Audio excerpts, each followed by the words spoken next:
Dios te salve María, llena eres de gracia, el Señor es contigo. Bendita tú eres entre todas las mujeres y bendito es el fruto de tu vientre Jesús.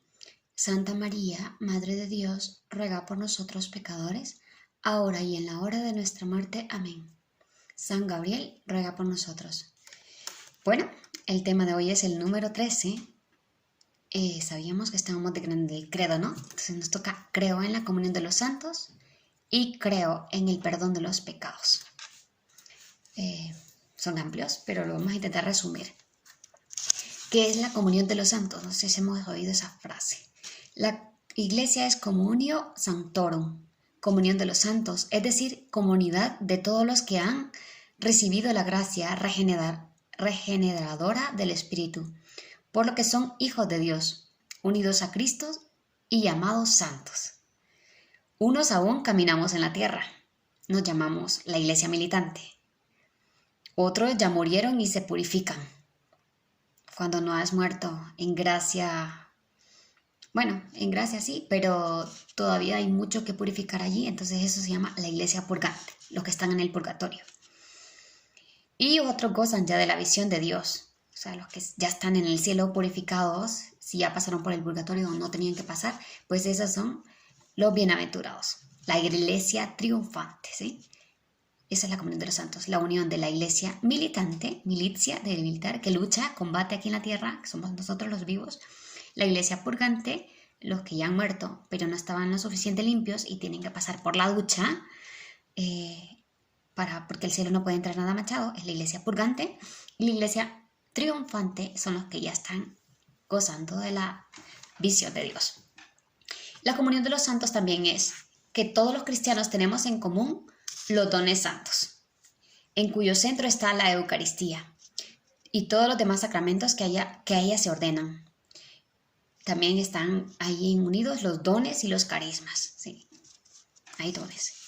Todo eso es comunión de los santos. Si yo ahora en este momento estoy rezando un Padre Nuestro por un enfermo, eso es comunión de los santos. Dios va a escuchar esa oración por esa persona. O, por ejemplo, si yo ahora ofrezco un pequeño sacrificio por los cristianos perseguidos en Oriente Medio, eso es comunión de los santos. Si las personas que están en el purgatorio sufriendo mucho, ellas no pueden ofrecer su sufrimiento para purificar sus pecados por ellos mismos, pero sí lo pueden ofrecer por los vivos. Entonces, eso es comunión de los santos, ¿sí? Y los que están en el cielo gozando de Dios, interceden por nosotros ante Dios. Eso es comunión de los santos. La iglesia es comunión y sociedad. Entre la iglesia, pues abarca todos los fieles laicos, la jerarquía y la de la vida consagrada. Vamos a ver un poquito de cada uno.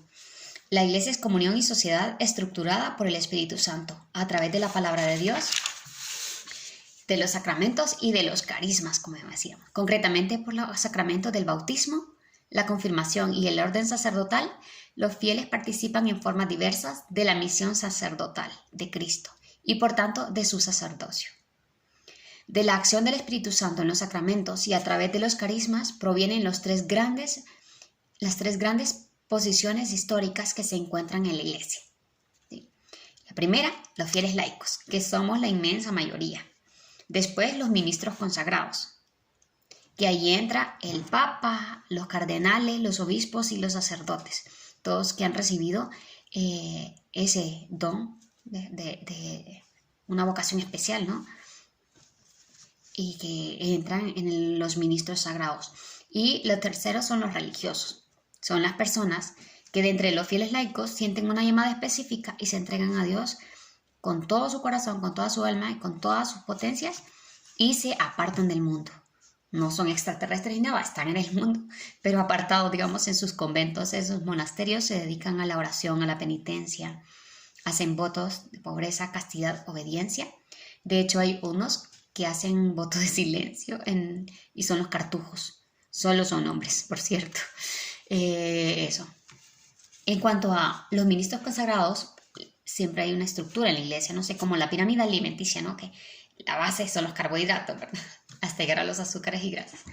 Pero en la iglesia, pues, la pirámide, el que está en el, bueno, Dios, ¿no? Que sostiene todo, pero la base fuerte son los fieles corrientes, todos los fieles, todos los bautizados. La otra parte son la jerarquía, obispos, sacerdotes, cardenales, y la punta de la pirámide es el Papa, ¿no? El que hace cabeza. El Papa es el obispo de Roma y sucesor de Pedro. Es el perpetuo y visible principio y fundamento de la unidad de la Iglesia. Es el vicario de Cristo, cabeza del colegio de los obispos y pastor de toda la Iglesia, sobre la que tiene, por institución divina, la potestad plena, suprema, inmediata y universal. Luego los obispos, el colegio de los obispos en comunión con el Papa y nunca sin él, ejercen también la potestad suprema y plena sobre la Iglesia. Cuando por XY pasa algo con un sacerdote o un obispo y se le excomulga, se saca a la Iglesia porque ha habido un escándalo y no ha restituido, queda fuera de esta jerarquía y fuera de la Iglesia. Y eso es bien serio. Y de hecho pasa. Y la inmensa mayoría, que decíamos, somos los laicos, somos los fieles comunes y corrientes, ¿no? Los fieles cuya misión es buscar el reino de Dios, iluminando y ordenando las realidades temporales según Dios, ¿sí? En medio del mundo. Los padres de familia, los abogados, los médicos, todos, que vivimos cara a Dios, haciendo lo que hacemos por amor a Dios y haciéndolo bien, cara a Él. Es en cuanto a la primera parte. El segundo punto que dijimos que vamos a tocar es el creo en el perdón de los pecados. Esto es impresionante, porque aquí todos tenemos pecado. Todos, entonces, y el que esté sin pecado, que tire la primera piedra. Cristo tenía el poder de perdonar los pecados. Eso lo leemos en Marcos, capítulo 2, versículos 6 al 12, habla de esto. Le dio a sus discípulos, también se lo dio a los discípulos cuando les entregó el Espíritu Santo. Les dio el poder de las llaves, ¿sí? Y les envió a bautizar y perdonar los pecados a todos. Les dijo, recibid el Espíritu Santo. A quienes perdonéis los pecados, les quedan perdonados. A quienes se los retengáis, le quedan retenidos. También esto lo encontramos en Juan 20, del 22 al 23. Lo deja súper claro. A veces, pues no, sí, yo he escuchado, incluso a veces uno lo ha pensado, ¿no?